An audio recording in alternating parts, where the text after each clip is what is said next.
Assalamualaikum warahmatullahi wabarakatuh. Selamat pagi, siang, sore, atau malam, Pak Syarif Gunanta. Kami dari kelompok 11 akan mempresentasikan hasil tugas akhir kami, yaitu market analysis Serpong Utara. Next. Kami berkelompok ada 3 orang, yaitu yang pertama saya Mahfuz Baihaqi, kedua itu ada Naufal Fauzi, yang ketiga ada Davina Putri Yogita. Next. Pertama itu yaitu adalah profil Tangerang Selatan. Tangerang Selatan merupakan kota strategis di Jabodetabek dengan populasi sekitar 1,43 juta jiwa dan kualitas hidup yang tinggi. IPM tahun 2024 mencapai kurang lebih 84,16 yang didukung tingkat kemiskinan rendah, pengangguran terkendali, serta realisasi investasi yang signifikan sehingga berpotensi besar sebagian pasar properti. Next.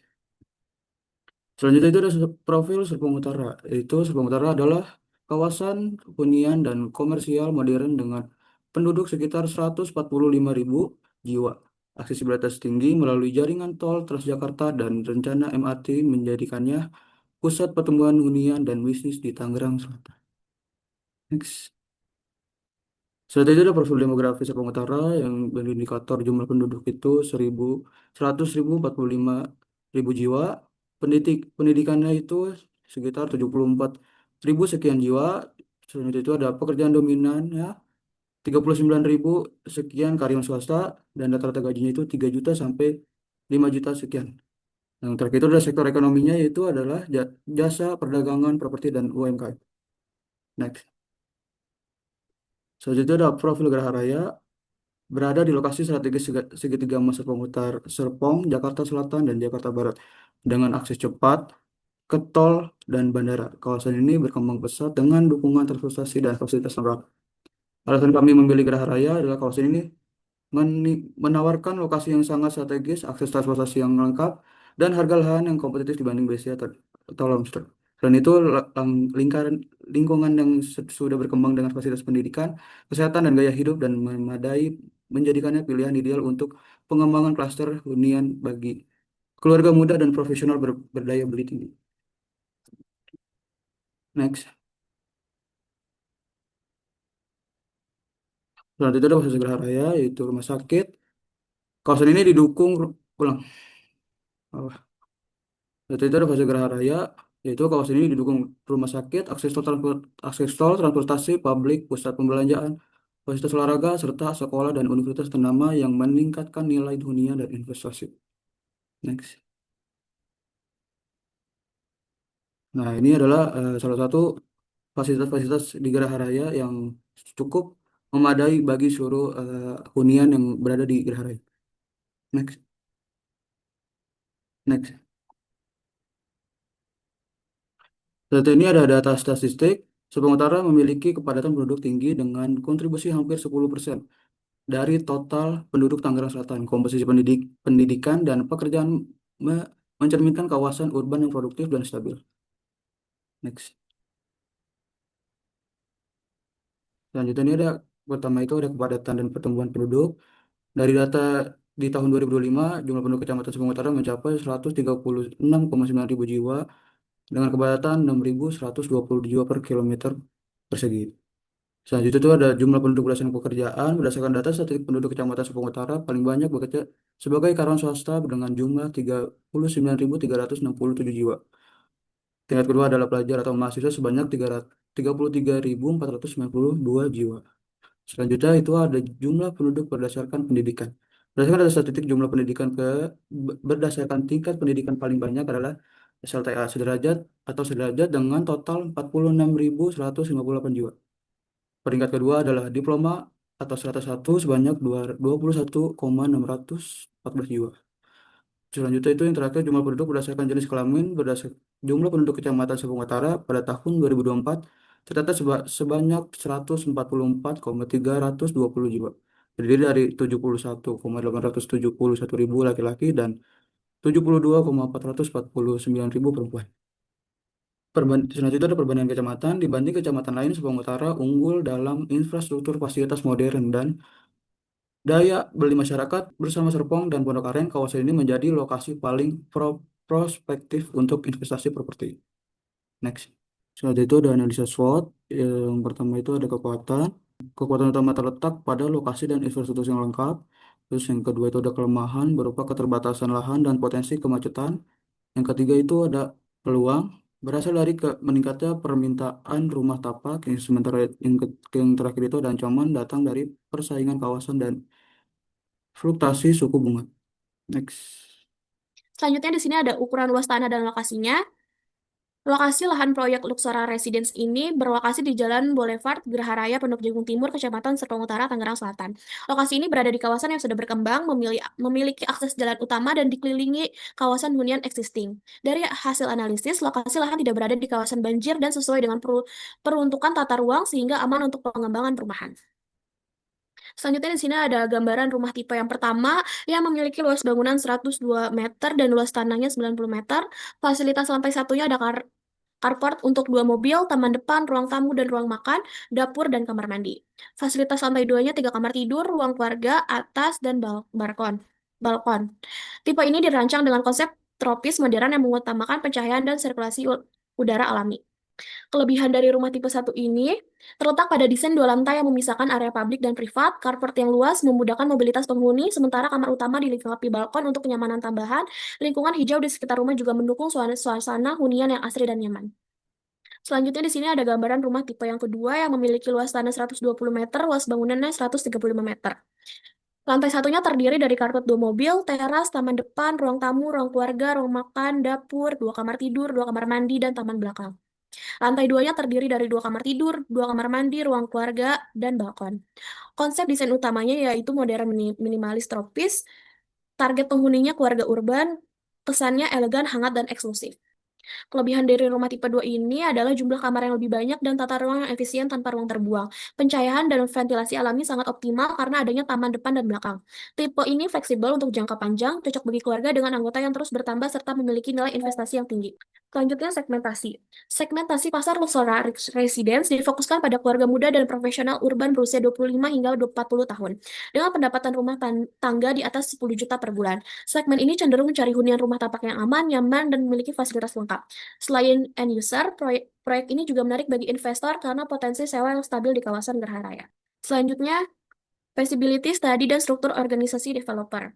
Aspek finansialnya investasi awal sekitar 25 juta, sumber dananya modal internal 60%, pinjaman banknya 40%, harga jual per unitnya 1,2 sampai 1,6 miliar, proyeksi labanya pendapatannya itu 35 unit dikali 1,4 miliar sama dengan 49 miliar, biaya totalnya 25 miliar, laba bersihnya kurang lebih 24 miliar, payback periodnya kurang lebih 2,5 tahun, dan ROI-nya kurang lebih 70%. Untuk aspek hukumnya, lahan bersertifikat hak milik, IMB, AMDAL Mini, dan izin pembangunan sedang dalam proses. Sesuai tata ruang dan zonasi, Geraha Raya tidak berada di kawasan lindung atau banjir, mematuhi regulasi pembangunan perumahan skala menengah Kota Tangerang Selatan. Aspek sosial dan lingkungannya, penyerapan tenaga kerja lokal selama proses pembangunan, sistem drainage tertutup dan area resapan air untuk mencegah banjir, ruang terbuka hijau, kurang lebih 20% dari total area, taman dan jalur hijau, penggunaan material bangunan tanah lingkungan dan hemat energi, program CSR lokal, pelatihan tenaga kerja, dan peningkatan fasilitas lingkungan sekitar. Berikutnya, table Porter 5 parts. Power of suppliersnya ada di moderat, power of buyersnya moderat, threats of subtitles-nya ada di tinggi, rivalry among competitors-nya ada di moderat, threats of new entrants-nya ada di tinggi, dan rata-ratanya 3,3 yaitu moderat. Ancaman pendatang barunya yaitu pengembangan besar punya daya tawar, tetapi pemasok masih punya alternatif pasar. Kekuatan tawar pemasoknya yaitu konsumen kritis dan punya banyak pilihan, daya tawar tinggi. Kekuatan tawar pembelinya adalah alternatif ada, tetapi loyalitas terhadap kawasan cukup kuat. Ancaman produk penggantinya yaitu persaingan aktif, tetapi diferensiasi produk masih efektif. Persaingan antar kompetitornya adalah lahan terbatas dan didominasi pemain besar jadi penghalang masuk. Selanjutnya, market analysis real estate Serpong Utara. Insight dari grafik, Alam Sutra memimpin dengan harga tertinggi per meter persegi, menunjukkan daya tarik kawasan premium. Geraha Raya memiliki wilayah yang tumbuh, stabil, cocok untuk segmen menengah yang mencari hunian terjangkau. BSD City dan Gading Serpong selalu menjadi pesaing kuat dengan tren harga yang terus meningkat. Selanjutnya, pada slide ini ditampilkan logo dan tagline Luxora Residence. Logo menggambarkan harmoni antara kemewahan modern dan nyaman hidup. Bentuk atap melambangkan komunitas yang kuat, sementara garis vertikal di tengah menyerupai gerbang menuju kehidupan yang lebih baik. Tagline-nya yaitu Your Elegant Urban Century yang mencerminkan konsep hunian elegan dan tenang di tengah kawasan urban. Branding kami itu brand Luxora Resident diposisikan sebagai hunian modern eksklusif dengan suasana yang tenang dan berkelas. Brand ini ingin memberikan kesan premium, bersih, dan sophisticated sehingga penghuni merasa nyaman dan bangga menjadikan Luxora Resident sebagai tempat tinggal. Selanjutnya, analisa pembiayaan proyek. Dari segi kebutuhan pembiayaan proyek, total pembangunannya yaitu 96,986400 miliar. Lalu jumlah unit yang kami bangun adalah 65 unit. Total luas bangunan keseluruhannya 6.750 meter persegi. Dengan rata-rata per unitnya 1,492 miliar. Lalu rencana penjualan proyeknya adalah sama tadi 65 unit, harga per unitnya 3,22 miliar. Lalu penjualan keseluruhannya berkisar 209 317 miliar. Next. Oke, struktur pembiayaannya adalah biaya terbesar yaitu pembangunan struktur arsitektur dan finishing, lalu biaya penunjangnya yaitu untuk infrastruktur, untuk jalan, drains dan utilitas, lalu biaya pendukungnya fasilitas lingkungan dan area bersama, pajak dan administrasinya yaitu PPN dan PPH dan perizinan.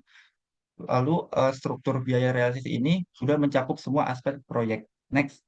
eh, untuk analisis margin proyeknya sebesar 209,31 miliar, lalu total biaya yaitu 96,98 miliar. Jadi margin totalnya yaitu 112,33 miliar. Lalu untuk pembiayaan per unit rumahnya yaitu 1,49 miliar, harga jualnya 3,22 miliar, margin per unitnya 1,46 miliar. Untuk analisis kecukupan pembiayaannya adalah aspek kecukupan dana, yaitu untuk analisa proyek tertutup oleh skema pembiayaan, struktur biayanya sesuai RAB dan realistis, untuk resiko pembiayaannya relatif terkendali, kelayakannya bisa dibilang layak, lalu dasar analisisnya RAB terbaru. Next. Nah, ini adalah set plan yang telah kita buat, yaitu dengan gerbang utama di bagian atas, lalu rumah yang berwarna hijau muda, yaitu rumah dengan tipe 120 per 90, yaitu 35 unit, lalu yang hijau tua adalah tipe 135 per 120, 30 unit. Fasilitasnya ada clubhouse di kanan tengah yang berwarna merah, lalu sirkulasinya ada jalan utama yang lebar muat dua mobil, lalu carportnya juga muat dua mobil. Lalu ini adalah tata ruang yang modern, fungsional dan ramah lingkungan. Untuk strategi pemasaran kami adalah hunian modern menengah ke atas yang alternatif di kawasan BSD dan Alam Sutra. Lalu target pasar kami adalah keluarga muda, profesional, expert, dan investor menengah. Keunggulannya adalah harga tanah komparatif dan akses transportasi yang lengkap. Untuk promosi adalah menggunakan digital marketing, open house, dan kerjasama dengan agen atau CSR lokal. Selanjutnya strategi bersaing. Eh, jadi rumah kita itu lebih terjangkau dibanding perumahan sekitaran BSD dan Alam Sutra. Lalu tujuan penjualannya adalah penjualan awal sekitar 30 sampai 40 unit dalam waktu 6 bulan pertama. Jadi strategi pemasaran fokus pada segmen menengah ke atas dengan diferensi harga dan fasilitas. 7. Next. Oke, RAB yang telah kami buat adalah luas tanah yang kami miliki untuk klaster ini adalah 10.000 meter persegi dengan luas per meter perseginya 6 juta. Lalu untuk biaya BPHTB sebesar 2,997 miliar. Lalu total keseluruhannya adalah 10,499500 miliar.